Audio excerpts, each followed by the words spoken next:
Dito na po tayo sa may lokal ng Calindola, dito sa may San Pedro. Dito kami sa may Quirino Memorial. Yan.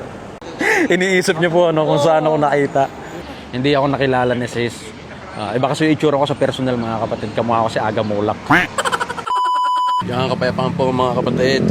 Kumusta po kayo? Magandang umaga sa inyo. Anong oras pa lang ngayon? Siguro mag-aalas 6 yata o 5:30, mga ganun. Pupunta tayo ngayon sa may lokal ng Calindola. Hindi para dumalo ng pagkakatipon, kundi para mag-donate ng dugo. Kasi merong kapatid natin na kumontak sa akin para humingi ng tulong, syempre, di ba? Kailangan daw ng live blood donor. Kinontak ako, nagbabakasakali ako na pwede ako makapag-donate kasi di pa ako nakakapag-donate ilang buwan na. Yung SPBB di ako tawag nito, hindi ako nakapag-donate. Kaya ngayon susubukan natin. Lobby naman, makapasa tayo. Ingatan na nga tayo sa ating biyahe.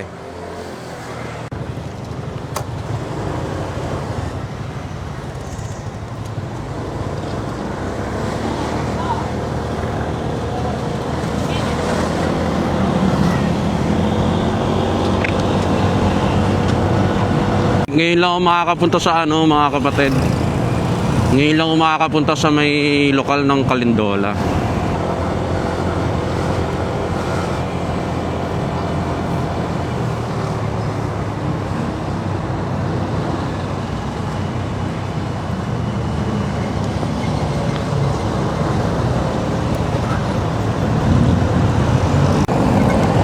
Ang itim ng usok na mga jeep, ang bihira. Kung nakikita nyo lang. Mag-Google Map muna tayo mga kapatid. Baka maligaw ako. Dito na ako sa may bungad ng San Pedro Yan mga kapatid, dito na po tayo sa may lokal ng Calindola, dito sa may San Pedro. Bali may hinihintay pa daw po tayo, isa pa. Hindi ko alam kung kapatid din yung magdo-donate. Pero andito na yung ambulance, naka-ready na. Ito po yung maghahatid doon sa kung saan magkukuha ng dugo. Lobby nawa makapasa mga kapatid para kahit paano makabahagi tayo doon sa kapatid natin na nangangailangan ng dugo. Dito na daw po tayo mga kapatid. Ay! Kuya mo lang, dito ka lang. Malayo-layo rin pala. Malayo-layo yung pinag-admitan nung kapatid. Grabe. Dito kami sa may Quirino Memorial. Yan. Hospital call center. Call center. Medical center pala. Bakit naging call center? Yan mga kapatid, salamat sa Diyos. Nakapag-donate naman kaming dalawa. Ni Brad Mark. Ni Brad Mark Carbonell. Pambihira, naging Carbonell din yung apelyido ko. Hindi naging magtsuhin pa kami bigla. Hindi, salamat sa Diyos mga kapatid kasi ang kailangan kasi talaga na dugo, dalawang bag ang kailangan. Tatlo kami. Yung isang kapatid na reject dahil sa kulang yata sa tulog. Pero salamat sa Diyos kasi na ibigay natin yung pinakang kailangan na dugo. Hindi na kami nakapag-video sa loob gawa ng bawal. Ayaw ko yung pa-picture Ayaw ko yung pa-picture, madamot. Bawal cellphone, no? De, pero okay lang, ayos lang. Importante kahit paano na i-update namin kayo kung ano man yung mga naging nangyari sa loob. Ayos, salamat sa Diyos, ang gaan ng kamay nung doktor na tumusok sa may balat ko. Ayun, Ayun, Tapos sa inyo kay Brad Mark. Si Brad Mark kahit paano, first timer pero hindi hindi nasaktan, first timer kasi ang gaan ng kamay.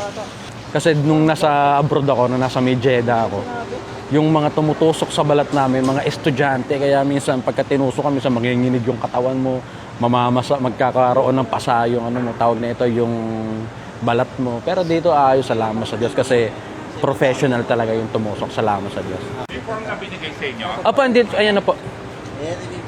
Pwede daw po kita, Brad. Following mo pala ako. Followers mo pala ako. Ano ko po, naka-follow daw si sa akin, Follower mo ako. Ay, ganun. Nakikita ko na si Brad. Asawa ni Sis yung Nakita kita na personal. Salamat po sa Diyos, salamat sa Diyos. Asawa ni Sis yung Brad, papicture naman ako sa'yo. Opo, papapicture daw. Sakit lang. Asawa ni Sis yung naka-confine niya. Ayan, si Sis. Salamat sa Diyos. Salamat po sa Diyos. Iniisip niyo po kung saan ako nakita. Hindi ako nakilala ni Sis. Iba kasi yung itsura ko sa personal mga kapatid. Kamukha ko si Aga Mulak. Salamat po sa Diyos bro. Ingatan natin po kami palagi. Salamat po sa Diyos. Okay. Pauwi na po tayo mga kapatid. Salamat sa Diyos sa isang mabuting pagkakataon na makapagbigay tayo ng dugo sa kapatid natin na nangangailangan, no? Nakakatuwa lang, sobrang sarap lang sa pakiramdam na nang dahil din sa dugo, di ba, nakapagbigay tayo, nakapagdugtong tayo ng buhay ng ating kapatid, mga kapatao. Tsaka mga kapatid, napakagaling din ng paggawa ng Diyos. Nagkakalakip din talaga lahat. Siguro sa susunod ko na lang i-video kung paano nagkalakip. Yan, hanggang dito ko na lamang po tatapusin yung aking video, mga kapatid. Samahan at ingatan naman po tayong palagi. Pag-ibig!